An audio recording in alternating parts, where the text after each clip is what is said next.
Good morning, everyone. I am Jordan Saligante, and I will be reporting about basic transformations, translation, rotating, scaling, transformations for complex movements, advanced transformations perspectives in 3D space. So, transformations, 3D space, it is really a fundamental concept na ginagamit extensively in computer graphics, animations, and various engineering disciplines. Itong mga transformations na to enable the manipulation of objects in three-dimensional environments, allowing for translations, rotating, and scaling, and more complex movements. So, let us start. First, we have basic transformations. On translation involves shifting an object from one position to another along a specified direction by adding a constant vector to its vertices coordinates. In 3D space, translation is represented by this matrix, no? So, ito siya.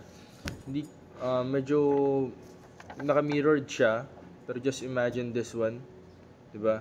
So nag-add lang diyan, then you are constantly shifting an object if you want to shift an object no sa isang position na gusto mo siyang i-shift. So that is basically translation. Yung x, y, and z, ito yung nag-represent ng mga vectors. Okay? So, habang nag-add ka ng vectors dyan, nag-move yung object mo from one place to another. The next one is rotation. Rotation involves changing the orientation of an object around an axis by a specified angle in 3D space. Rotation can be performed around the x, y, and z axis or an arbitrary axis. Rotations are typically represented using rotation matrices such as Euler angles and quaternion representation. So, if you're familiar with using Blender, and again Blender, no, makikita mo doon yung object na create mo, yung nilagay mo siya sa 3D space. Kung gusto mong mag-rotate, meron yung parang bilog na x-axis, y-axis, and z-axis. So, nasa yun kung paano mo siya i-rotate. You can tap the x-axis, no?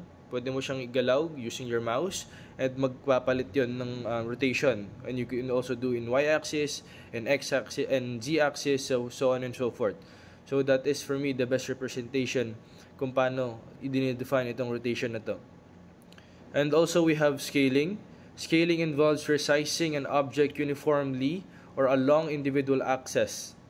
In 3D space, scaling is represented by this axis. Ayan. So again, mirrored siya, pero you can see it naman very clearly. SX, XY, and XZ, represent niyan yung scaling factor along the X, Y, and Z axis respectively. So, yung sa scaling, for example, no, this is a pen, right? Itong pen na to, kung gusto mo siyang pahabain, again, mapapahaba mo siya.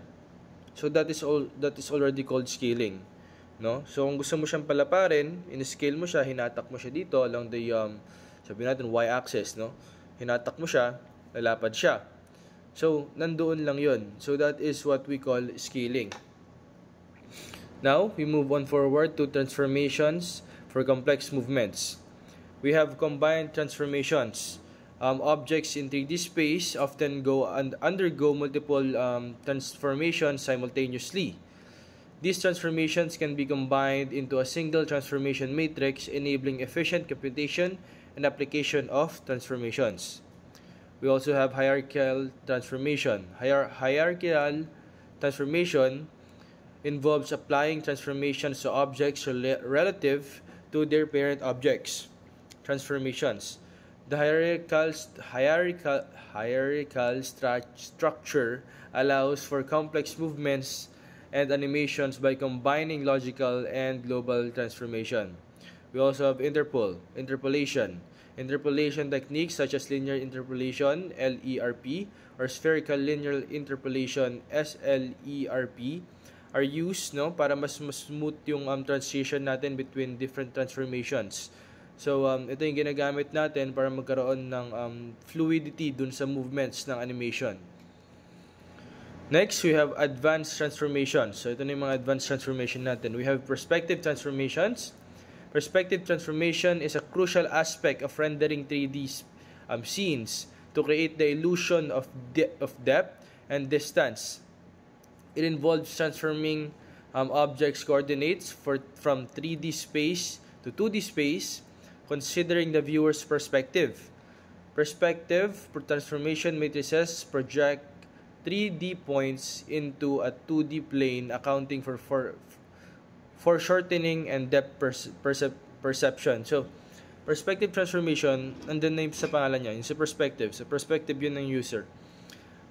Ginagamit to minsan, no, for mga projects na 3D points, then lilipat po siya sa 2D plane para magkaroon ng mas shortening and magkaroon ng depth perception yung user. We also have view transformation. View transformation involves transforming objects' coordinates from world space to camera space, considering the camera's position and orientation. This transformation enables rendering scenes from different viewpoints and angles. So, view transformation, ito yung paggamit ng camera dun sa mismong 3D space. Okay, so, kung saan mo gustong itutok yung camera sa 3D space, yun lang yung makikita ng viewer.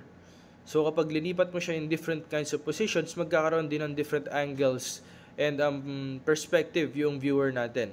So, pwede mo siyang gamitin dun sa mga scenes na yun para magkaroon ng mas dynamic and mas magandang scenes dun sa ginagawa nating animation. Also, we have projection transformation.